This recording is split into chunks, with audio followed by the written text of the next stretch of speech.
사실 요즘 미디어에서 자립준비 청년이라는 단어를 좀 많이 보고 들으셨을 텐데요. 이 청년들의 특징과 이들을 위해서 지역사회가 어떤 역할을 해야 되는지 이제 짧게나마 고민을 해보았습니다. 자립준비 청년은 아동복지시설, 가정위탁, 공동생활가정 등에서 보호를 받다가 종료된 청년을 이야기합니다. 2024년 2월 아동복지법이 개정이 되면서 학대 아동 피해 쉼터 그리고 치료시설에 있던 친구들까지도 이제 자립준비 청년으로 얘기했는데요. 그 친구들도 이전에 보호시설에 이제 있었던 이력이 있어야 이제 자립준비 청년이라고 얘기를 하게 됩니다. 2022년 이전에는 아까 말씀해주신 것처럼 보호 종료 아동이라고 불렸는데요. 이제 아동복지법이 개정이 되면서 이들을 더 이상 이제 아동이 아닌 청년으로 보아야 된다는 그런 시각이 생기기 시작했습니다. 이 단어를 보면 아시다시피 청년들입니다. 청년, 우리 그냥 만날 수 있는 청년들인데요. 우리가 흔히 말하는 MZ 세대다, 젠지 세대다 이렇게 얘기하는 그 청년들의 특징 그대로 가지고 있고요. 거기에다 플러스 아동 양육시설에서 또 보호받던 그 특성까지도 가지고 있는 친구들이 이제 자립준비 청년들인데요. 그 중에서도 2025년 9월 말 기준으로 대구의 자립준비 청년 누적 인원입니다. 누적 인원은 480명이고 현재 관리되고 있는 인원은 한 380에서 90명 정도가 되고 그 중에서 이제 복합적인 문제를 가지고 있어서 저희가 자립통합지원 서비스 대상자로 선정을 한 인원이 한 170명 정도가 되고 누적 인원은 한 250명 정도가 됩니다. 이 친구들이 이제 자립 초기에 이제 자립을 시작하게 되면은 단순한 문제가 아니라 복합적인 문제를 가지고서 자립을 시작하게 됩니다. 사회로 일단은 나왔지만 사회로부터 고립될지도 모르는 좀 이상한 상황에 놓이게 되는데요. 보호 체계가 종료가 되면은 이제 갑자기 정착금이나 수당이나 이런 돈도 생기고요. 누가 나를 이렇게 해라 저렇게 해라 몇 시까지 들어와 이런 제약들도 없어지고요. 처음에는 굉장히 자유인 것 같고 이전에 막 엄청 적은 용돈을 받다가 이제 돈이 생기면 신나요. 막 신나서 혼자 살 수 있을 것 같이 생각을 하죠. 그렇지만은 조금만 지나면은 이제 본인이 온전히 혼자 살아가야 된다는 책임감이 주어지게 됩니다.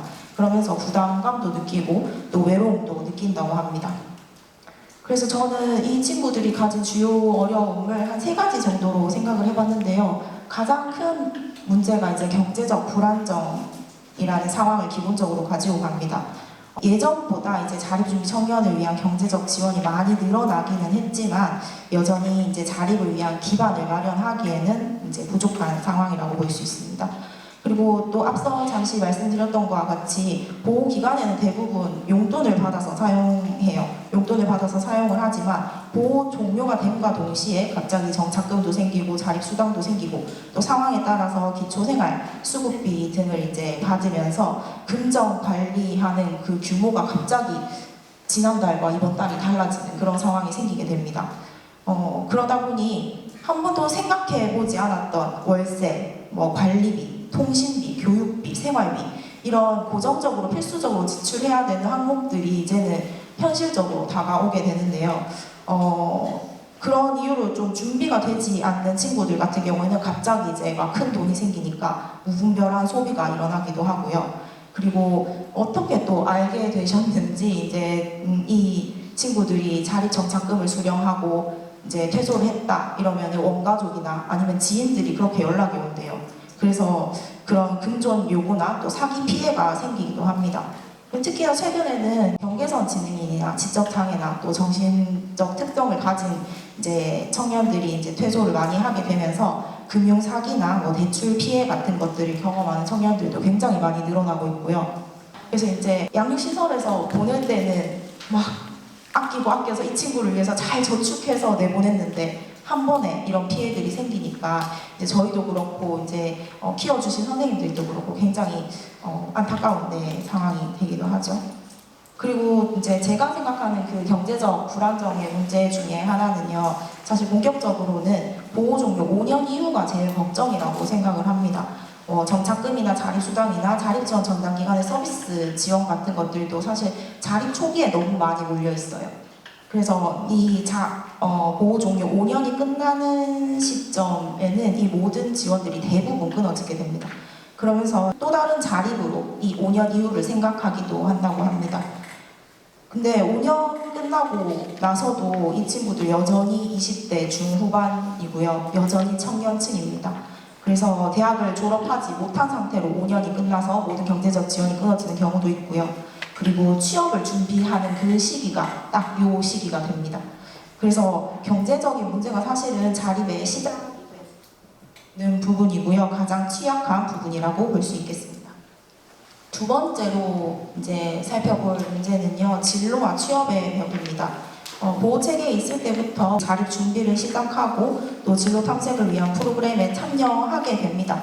그렇지만 인력이 충분하지 않고 또 한 선생님이 많은 아동을 담당하게 되기 때문에 이 개별 아동의 욕구에 맞는 진로 지도가 굉장히 어려웠다고 들었습니다. 지금은 그래도 이제 자기가 하고 싶은 공부나 일을 찾아가는 친구들도 많이 있지만 이 친구들이 자립을 준비하면서 가장 먼저 고민하는 것이 생계를 위한 일을 찾는 것이라고 합니다.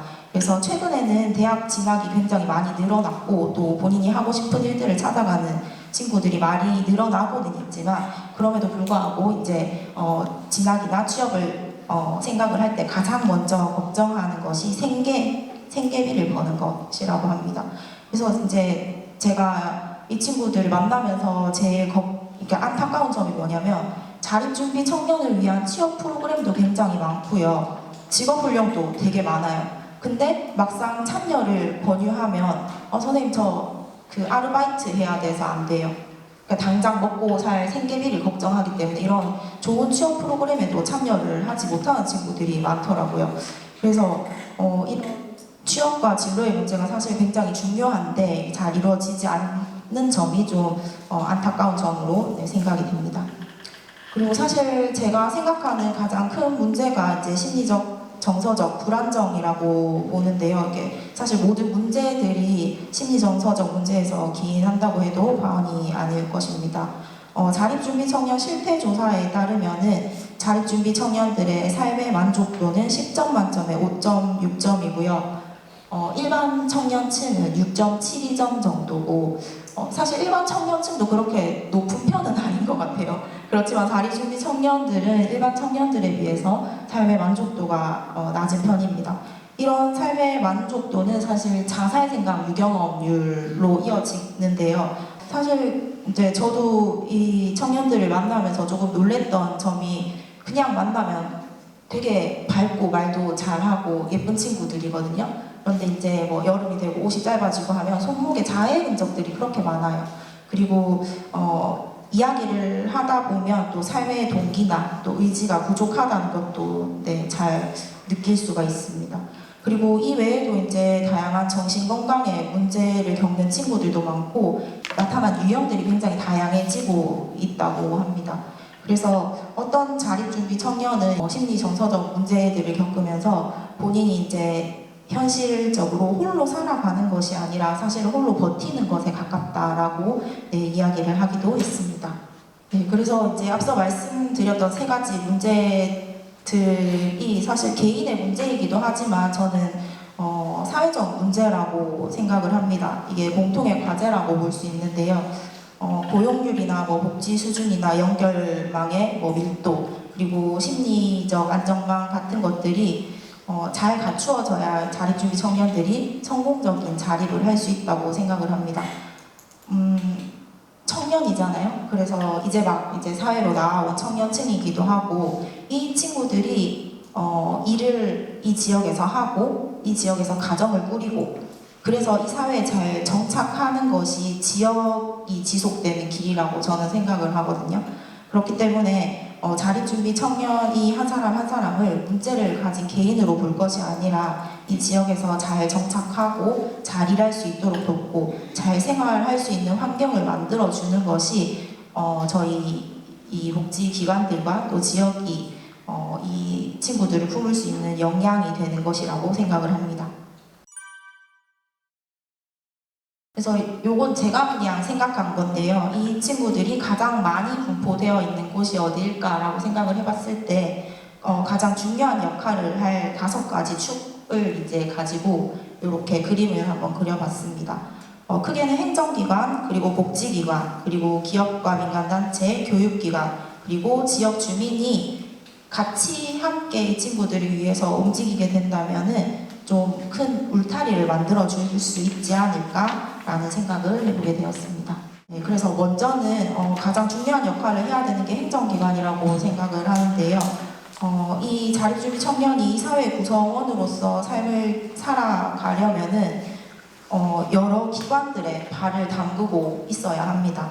근데 여러 기관들 그리고 지역사회 곳곳에 이 친구들이 이제 속해 있지만 이 친구들이 어디에 있는지 저희 알 수가 없어요. 그래서 이 모든 현장을 컨트롤할 수 있는 컨트롤 타워가 필요한데 그게 지자체가 해야 될 역할이 아닐까라는 생각을 해봤고요. 전국에 지금 17개 자립지원 전담기관이 있습니다. 그리고 각 지자체마다 통합 사례관리팀도 있고요. 종합복지관을 비롯해서 수많은 복지관들이 있습니다. 근데 저희는 이 친구들이 어느 기관에서 어떤 서비스를 받고 있는지 알 수가 없어요. 그만큼 협업이 잘 아직까지는 이루어지지 않는 것 같다는 생각이 들었어요. 그래서 이 협력 구조를 좀 조성하고 이 친구들이 이제 여기에 갔을 때 저기에 갔을 때 내 이야기를 한 번만 할 수 있도록 그 칸막이를 좀 없애주는 역할을 하는 게 행정기관이 되어야 하지 않을까라는 생각을 했고요. 네, 그래서 사실 친구들이 본인이 이런 정보들을 내가 어디에 가서 이런 서비스를 받을 수 있고 여기서 이런 정보들을 받을 수 있고 이런 것들을 알아서 잘한다면 너무 좋겠지만 이제 막 시작하는 이 청년층이기도 하고 또 이제 뭐 경계선 지능이나 지적 장애를 가진 친구들도 너무 많기 때문에 이제 이런 행정기관에서 좀 역할들을 잘 해야 하지 않을까라는 생각을 해보게 되었습니다. 네, 그리고 두 번째는 복지기관인데요. 사실 복지기관이 이 자립준비 청년들과 직접 만나는 중심축이라고 생각을 합니다. 청년의 욕구를 파악하고 또 어떤 서비스를 제공할 수 있는지 파악하면서 자원을 연계를 하기도 하고 아마 이 자리에 계신 대부분의 이제 선생님들께서 이런 역할을 하고 있을 것이라고 생각이 되는데요. 자립지원 전담기관을 포함해서 모든 복지기관의 핵심 역할은 이제 이 청년들이 어떤 욕구를 가지고 있는지, 이 청년들이 지역에서 어떻게 사는 것이 과연 올바르게 정착하는 방법인지를 계속해서 파악하고 적절히 지역사회 자원을 연결하는 것이 중요한 역할이 아닐까 생각을 합니다. 또한 이 자립 과정 중에서 지속적으로 모니터링을 통해서 잘 정착할 수 있도록 안전망이 되어야 할 것입니다. 그리고 세 번째는 기업과 민간 단체인데요. 사실 이 기업에서 자립준비 청년들이 뭐 일을 하게 될 수도 있고요. 이 기업에서 뭐 사회공헌 서비스를 할 수도 있고요. 사실 경제적인 자립을 뒷받침하는 파트너가 이 기업이 되지 않을까라는 생각을 하는데요. 여러 기업들과 단체들이 자립준비 청년들에게 다양한 기회를 좀 제공을 했으면 좋겠다라는 생각을 했습니다. 그래서 좀 일하는 사회 구성원으로서의 역할을 마련할 수 있도록 발판을 마련해 주어야 된다는 생각을 했고요. 자립준비 청년을 위한 우대 채용 제도라던가 인턴 제도라던가 이런 것들을 마련해서 첫 일자리의 경험을 좀 그 문턱을 낮추어 주어야 하지 않을까라는 생각을 해보았습니다. 사실 이 친구들이 첫 직장에서 만나는 뭐 선배들이나 동료들이나 이런 분들이 이 친구들에게는 사회의 첫 지지망이 되지 않을까 생각합니다. 취업을 하지 않고 진학을 선택하는 청년들에게는 교육기관이 또 안전한 곳이 되어야 하는데요. 사실 보호체계 안에 있을 때부터 자립준비 청년으로 자립을 하기까지 항상 교육기관에 속해 있잖아요. 그래서 자립을 위한 바탕이 되기도 합니다. 그래서 앞서 말씀드린 것과 같이 자립준비 청년들 진로를 찾아가는 충분한 기회가 없습니다. 그래서 전공을 다시 선택하고 또 자기 적성에 맞는 일자리를 찾아가는 것이 이 청년층에 있는 청년들에게 굉장히 중요한 과업이긴 하지만 경제적인 한계도 있고 경험의 한계로 인해서 이 친구들에게는 그 넘어질 기회가 사실 별로 없습니다. 그래서 대학이나 교육기관들이 이 친구들에게 기회를 실패를 허용하는 그런 기회를 제공한다면은 훨씬 더 안정적으로 사회에 정착할 수 있지 않을까 생각해 봅니다. 마지막으로 지역 주민과 커뮤니티인데요. 자립주기 청년들이 사실 진짜로 바라는 거는 자기를 향한 관심과 지지가 아닐까 싶습니다. 또 언제든지 좀 편하게 다가갈 수 있는 지역의 어른이 한 명이라도 있으면 좋겠다라는 생각을 하는데요. 특히 자립주기 청년이 굉장히 다양한 어려움들을 가지고 있지만 그 어려움 중에 하나가 일상생활에 대한 부분입니다. 식재료를 관리하는 거, 남은 음식을 보관하는 거, 하물며 집에 전구가 나갔을 때 이걸 어떻게 교체해야 되는가, 이런 상황이 됐을 때 굉장히 당황스러워 하더라고요. 왜냐하면 한 번도 그렇게 경험해 본 적이 없으니까.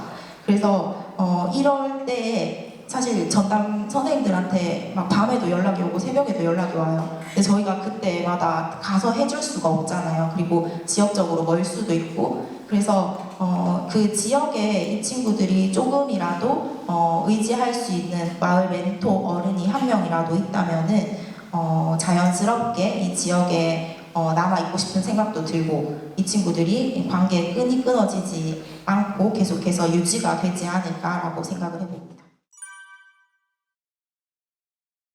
이런 이유들로 이제 저희 대구에서는 다양한 협업 체계랑 사업들을 이제 구성하고 진행하는 가운데 있습니다.